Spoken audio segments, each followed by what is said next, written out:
ವಿಚಾರವಾದಿಗಳಿಗೆ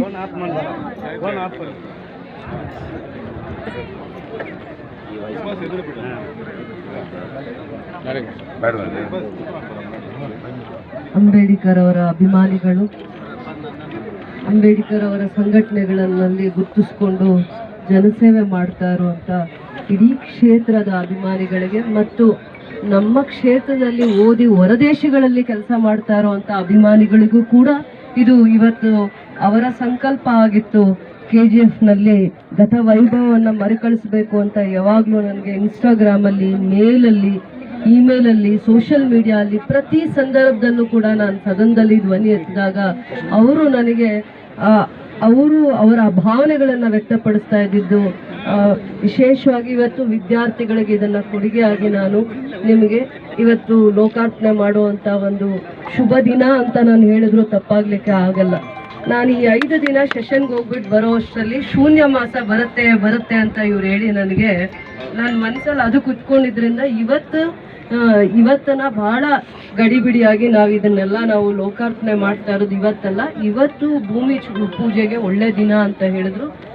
ಅಂಬೇಡ್ಕರ್ ಅವರು ತಮ್ಮ ಜೀವನದ ಕೊನೆ ಹಂತದಲ್ಲಿ ಬುದ್ಧನನ್ನ ಆರಾಧಿಸಿ ಬುದ್ಧನ ದಾರಿಯಲ್ಲಿ ನಡೆದಿದ್ರಿಂದ ನಾವು ಅವರ ಹೆಜ್ಜೆಯ ನೆನಪು ಅಂದರೆ KGFಗೆ ಅಂಬೇಡ್ಕರ್ ಅವರು 1955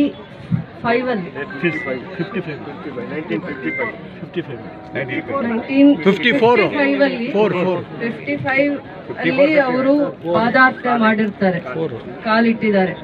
ಅವರ ನೆನಪನ್ನ ಯಾವ ರೀತಿ ಉಳಿಸ್ಬೇಕು, ಅವರ ನೆನಪನ್ನ ಎಷ್ಟು ವೈಭವೀಕರಿಸಬೇಕು ಅನ್ನುವಂಥ ಒಂದು ಆಲೋಚನೆ ಬಂದಾಗ KGF ಕ್ಷೇತ್ರಕ್ಕೆ, ಇಡೀ KGF ಕ್ಷೇತ್ರಕ್ಕೆ ಒಂದು ಜ್ಞಾನ ಭಂಡಾರದ ಅವಶ್ಯಕತೆ ಇತ್ತು. ಜ್ಞಾನ ಭಂಡಾರ ಮತ್ತೆ ಧ್ಯಾನ ಮಂದಿರ ಎರಡನ್ನೂ ಕೂಡ ಮಾಡುವಂಥ ಒಂದು ಸಂಕಲ್ಪ ಮಾಡ್ತೀವಿ. ಬಹಳ ವರ್ಷಗಳ ಕನಸು, ಬಹಳ ಜನ ಅಧಿಕಾರಿಗಳ ಪರಿಶ್ರಮ. ಅದಾದ್ಮೇಲೆ ಅಂಬೇಡ್ಕರ್ ಅವರು ತಮ್ಮ ಜೀವಿತಾವಧಿಯಲ್ಲಿ ಯಾವ ದೇಶದಲ್ಲಿ ಪ್ರಮುಖ ವ್ಯಕ್ತಿಗಳನ್ನ ಭೇಟಿ ಆಗಿರ್ತಾರೆ, ಅವರಿಂದ ಏನು ಪರಿಕಲ್ಪನೆ ಮಾಡ್ತಾರೆ, ಯಾವ್ಯಾವ ದೇಶದಲ್ಲಿ ವಿದೇಶಕ್ಕೆ ಹೋದಾಗ ಏನೆಲ್ಲ ಓದಿರ್ತಾರೆ ಅನ್ನುವಂಥ ಜ್ಞಾನ ಭಂಡಾರಕ್ಕೆ KGF ಒಂದು ದೇಗುಲ ಆಗಬೇಕು. ಇಡೀ ರಾಜ್ಯದಲ್ಲಿ ವಿಶೇಷವಾಗಿರುವಂಥ ಒಂದು ಜವಾಬ್ದಾರಿನ ತಗೊಂಡು ನಾವಿಲ್ಲಿ ಮಾಡ್ತೀವಿ. ಸರ್ಕಾರದ ಚಿಂತನೆ ಜೊತೆಗೆ ಇಲ್ಲಿ KGF ನಲ್ಲಿ ಅಂಬೇಡ್ಕರನ್ನ ಅಭಿಮಾನಿಸುವಂಥವರಿಗೋಸ್ಕರ ಇಲ್ಲಿ ಒಂದು ಜ್ಞಾನ ಭಂಡಾರವನ್ನ ಸ್ಥಾಪನೆ ಮಾಡಬೇಕು ಅನ್ನುವಂಥ ಒಂದು ದೂರದೃಷ್ಟಿ ಚಿಂತನೆ. ಇದು ವಿಶೇಷವಾಗಿ ವಿದ್ಯಾರ್ಥಿಗಳಿಗೆ ಇಲ್ಲಿ ಕಾಲಿಟ್ಟ ಮೇಲೆ, ಇಲ್ಲಿ ಅವ್ರು ಸ್ಪರ್ಶ ಮಾಡಿದ್ಮೇಲೆ ಅವ್ರಿಗೂ ಜೀವನದಲ್ಲಿ ಏನು ದೂರದೃಷ್ಟಿ ಬರುತ್ತೆ, ಅವರು ಜೀವನದಲ್ಲಿ ಏನು ಸಾಧನೆ ಮಾಡಬೇಕು ಮತ್ತೆ ಯಾವ ದಾರಿಯಲ್ಲಿ ನಡಿಬೇಕು ಅನ್ನುವಂಥ ಒಂದು ಆಲೋಚನೆ ಚಿಂತನೆ ಅವರಿಗೆ ಬರುತ್ತೆ ಅನ್ನುವಂಥ ದೂರದೃಷ್ಟಿಯಿಂದ ಇದನ್ನು ನಾವು ಸಂಕಲ್ಪ ಮಾಡಿದ್ದೀವಿ. ಬಹಳ ಪರಿಶ್ರಮದಿಂದ ಮಾಡಿದ್ದೀವಿ.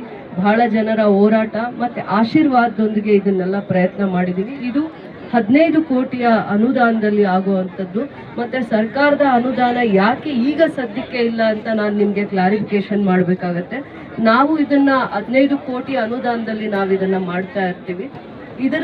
ಇದ್ರ ಜೊತೆ ನಾನು KGFನ ಹಾಸ್ಪಿಟಲ್ ತಾಯಿ ಮತ್ತು ಮಕ್ಕಳ ಆಸ್ಪತ್ರೆನೂ ಕೂಡ 5 ಕೋಟಿ ಅನುದಾನದಲ್ಲಿ, ಅದಾದಮೇಲೆ 2 ಕೋಟಿ ನಾವು ಅನುದಾನದಲ್ಲಿ ಅಂಗನವಾಡಿಗಳನ್ನ ಮಾಡ್ತೀವಿ. ಅದಾದಮೇಲೆ ಈಗ ಇದಕ್ಕೆ ನಾವು 11 ಕೋಟಿ ಅನುದಾನನ ಇಟ್ಟಿದ್ದೀವಿ. ಈ ಒಂದು ಧ್ಯಾನ ಭಂಡಾರದ ಮಂದಿರಕ್ಕೆ 15 ಕೋಟಿ ಹತ್ತತ್ರ ಅನುದಾನ ಬೇಕಾಗುತ್ತೆ. ಸರ್ಕಾರದ ಅಡ್ಮಿನಿಸ್ಟ್ರೇಟಿವ್ ಅಪ್ರೂವಲ್ ಸಿಕ್ಕಿದೆ. ಇದನ್ನ ವಿನ್ಯಾಸ ಅಂದರೆ ಆರ್ಕಿಟೆಕ್ಟ್, ಇಂಜಿನಿಯರಿಂಗ್ ಪ್ಲಾನ್ಸ್ ಎಲ್ಲ ನಾವು PWD ಅವ್ರ ಮುಖಾಂತರ ಮಾಡಿರ್ತೀವಿ. 8 ರಿಂದ 10 ತಿಂಗಳ ಒಳಗಡೆ ಇದನ್ನ ಲೋಕಾರ್ಪಣೆ ಮಾಡಬೇಕು ಅನ್ನೋಂಥ ಉದ್ದೇಶ ಇರುತ್ತೆ. ಈ ರೀತಿಯ ಒಂದು ವಿನ್ಯಾಸದೊಂದಿಗೆ ಬರುತ್ತೆ ಮುಂದೆ. ಈ ರೀತಿಯ ವಿನ್ಯಾಸ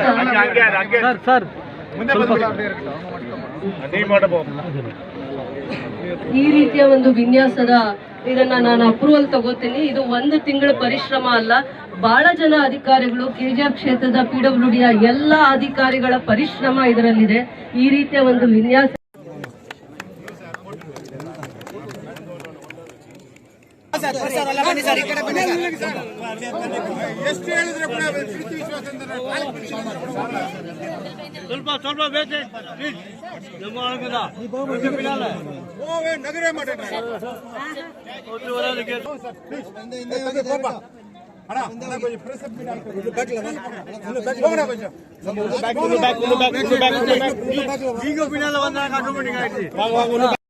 ಸೊ ನಮ್ಗಿದು ಈ ಜಾಗದಿಂದ ಡಬಲ್ ತರ ಎಂಟರ್ ಆಗುತ್ತೆ.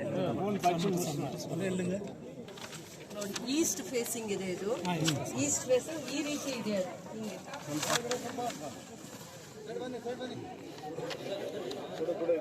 ಹಿಂಗೆ ಮೇಡಮ್ ಸರ್